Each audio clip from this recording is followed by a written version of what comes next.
अस्सलाम वालेकुम everyone and welcome back to my channel. उम्मीद करती हूँ कि आप सब बहुत अच्छे होंगे और अल्हम्दुलिल्लाह मैं भी बहुत अच्छी हूँ। सो जनाब, जैसा कि आप सबको पता है कि यूके ने लास्ट ईयर कुछ नए रूल्स इंट्रोड्यूस करवाए थे और वो तमाम रूल्स इस साल मार्च में इम्प्लीमेंट भी हो जाएंगे। और इन तमाम रूल्स को इम्प्लीमेंट करने का मकसद ये है कि यूके में इमिग्रेशन के नंबर को कम से कम किया जाए, कम से कम इमिग्रेंट अब यूके आए। लेकिन जितने भी रूल्स इन्होंने इम्प्लीमेंट किए उससे बहुत से लोगों का फ्यूचर ना क्वेश्चन मार्क बन गया है। बहुत से लोग इस बात को सोचने में मजबूर हो गए कि उन्हें यूके आना भी चाहिए या नहीं आना चाहिए, यूके आना वर्थ करता भी है या नहीं वर्थ करता, क्योंकि यूके के नए रूल्स हर एक वीजा कैटेगरी को इम्पैक्ट कर रहे हैं। चाहे आप एज अ स्टूडेंट आ रहे हैं, चाहे आप यहाँ पे डिपेंडेंट आ रहे हैं, चाहे आप स्किल्ड वर्कर आ रहे हैं, चाहे आप यहाँ पे केयर वर्कर वीजा पे आ रहे हैं। क्योंकि अगर आप केयर वर्कर वीजा पे भी आ रहे हैं तो आप अपने डिपेंडेंट्स अब यहाँ नहीं ला सकते। अगर आप एज अ स्टूडेंट भी आ रहे हैं तो आप अपने डिपेंडेंट्स नहीं ला सकते। मोर ओवर अब यहाँ पे ना सिर्फ वीजा फी इंक्रीज हुई है बल्कि आपने IHS फी जो है वो भी 66 टाइम इंक्रीज हुई पे करनी है। इसका मतलब है अगर आप एज अ स्टूडेंट आ रहे हैं, आप स्किल्ड वर्कर वीजा कैटेगरी पे आ रहे हैं, तो अब आपने मोर देन 1000 पाउंड पे करना है just for IHS fee per year. मतलब अगर आप बैचलर करने आ रहे हैं यूके में तो आपने मोर देन 4000 पाउंड पे करना है जस्ट फॉर IHS फी। अगर आप स्किल्ड वर्कर वीजा कैटेगरी पे आ रहे हैं तो एज अ मेन एप्लीकेंट आपने IHS फी पे करनी है 5 साल की, वो मोर देन 5000 पाउंड है। अगर आपकी फैमिली आपके साथ है, अगर 2 बच्चे हैं, वाइफ है, तो आप सोच सकते हैं 15000 पाउंड से भी ज्यादा उनकी फी बनती है आपकी फी निकाल कर। अभी तो सवाल यह है कि वाकई वर्थ करता है यूके आना इतना पैसा दे के as a student, as a skilled worker या एज अ केयर वर्कर।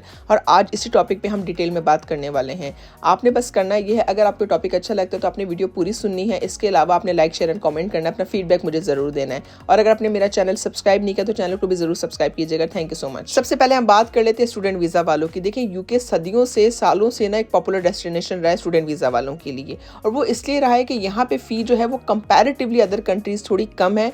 इसके अलावा यहाँ पे जो मास्टर स्पेशली किया जाता है वो 1 साल का ऑफर किया जाता है। और सबसे बड़ी बात है कि यूके की यूनिवर्सिटीज जो है ना पूरी दुनिया में रिकॉग्नाइज की जाती हैं। मतलब अगर आपके पास यूके की डिग्री है तो आप यहाँ से आसानी से यूरोप में मूव कर सकते हैं, आप ऑस्ट्रेलिया जा सकते हैं, आप कनाडा जा सकते हैं, आप इवन अमेरिका भी जा सकते हैं यहाँ से। लेकिन अगर आप यूके आके पढ़ना चाहते हैं और आपका प्लान ये है कि आप यहाँ पे फर्दर सेटल डाउन करें, अपने आप को, अपनी फैमिली यहाँ पर सेटल डाउन करें, तो देखिए यहाँ पे 2 सिचुएशंस आ जाती हैं। अगर आप बैचलर करने आ रहे हैं तो UK doesn't worth it at all.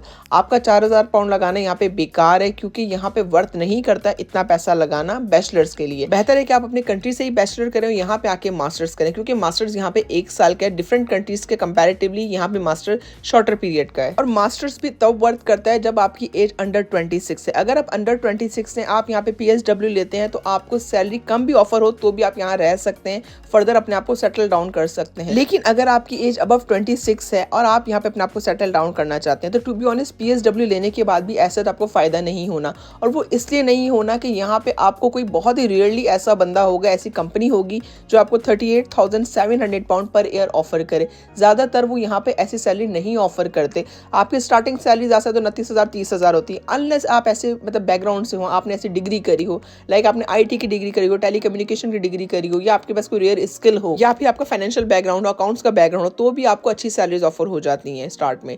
लेकिन जस्ट सपोज आपने सिंपल मास्टर्स किया हुआ HR के अंदर, मार्केटिंग के अंदर, सप्लाई चेन के अंदर, या फिर आपने प्रोजेक्ट मैनेजमेंट में भी किया हो, तो आपको 38,700 पाउंड कोई ऑफर नहीं करने वाला एज अ फ्रेश ग्रेजुएट। सो आपकी फील्ड ऑफ स्टडी बहुत मैटर करती है। अगर आप यहाँ पे अपने आप को फर्दर सेटल डाउन करना चाहते हैं, ILR लेना चाहते हैं, यहाँ पे पासपोर्ट लेना चाहते हैं, अगर आपकी इंटेंशन ये नहीं है और आप जस्ट पढ़ना चाहते हैं, तो आपको जरूर यूके आना चाहिए, यहाँ से डिग्री कंप्लीट करनी चाहिए, because it's really worth it. क्योंकि यूके की डिग्री मानी भी है भाई, नाम है यहाँ का, यहाँ पे पढ़ाई भी अच्छी है, ईजी भी पढ़ाई है, कोई ऐसा स्टफ भी पढ़ाई नहीं होती कि आप डिग्री कंप्लीट ना कर सकें। अब अगर बात कर ली जाए स्किल वर्कर वीजा कैटेगरी की, तो ये कैटेगरी काफी ज्यादा स्ट्रिक्ट कर दी गवर्नमेंट ने, बहुत ज्यादा रूल्स अप्लाई कर दिए। ना सिर्फ IHS फी बढ़ी है, आपके पास वीजा फी इंक्रीज हुई है, इसके अलावा आपकी सैलरी थ्रेशोल्ड भी इंक्रीज कर दिया गया है। 38,700 पाउंड सैलरी आपको ऑफर होगी तो ही आप यूके आ सकते हैं, अदरवाइज आप यूके नहीं आ सकते इस कैटेगरी के ऊपर। पहले ये होता था 20% लेस सैलरी यहाँ के एम्प्लॉयर्स ऑफर करते थे और फॉरेनर्स को बुला लेते थे काम करने के लिए।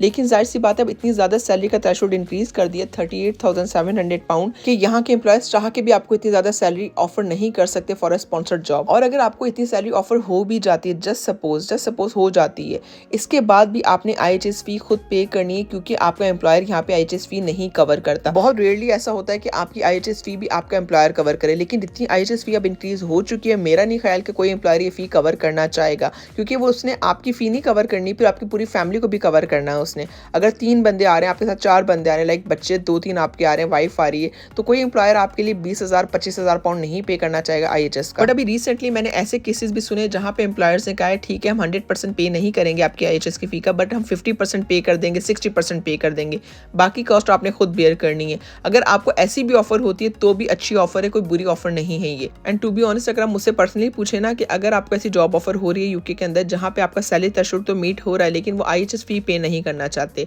तो आपको क्या करना चाहिए? तो टू बी ऑनेस्ट मैं ये कहूँगी कि कुछ भी करके IHS फी आप खुद पे करें, लेकिन पे कर दें और आप जॉब को एक्सेप्ट कर लें। देखें हर जगह रहने के कुछ अपने फायदे कुछ अपने नुकसान ज़रूर हैं, और यूके में भी जाहिर सी बात है बहुत अब यहाँ पे कॉस्ट ऑफ लिविंग हाई हो चुकी है, यहाँ पे अकोमोडेशन बहुत एक्सपेंसिव हो चुकी है। इसके अलावा और भी मसले मसाइल हैं, लेकिन देखें यूके के अलावा अगर आप किसी और कंट्री की भी बात करते हैं तो मसले कहाँ नहीं है, मसले हर जगह मौजूद हैं।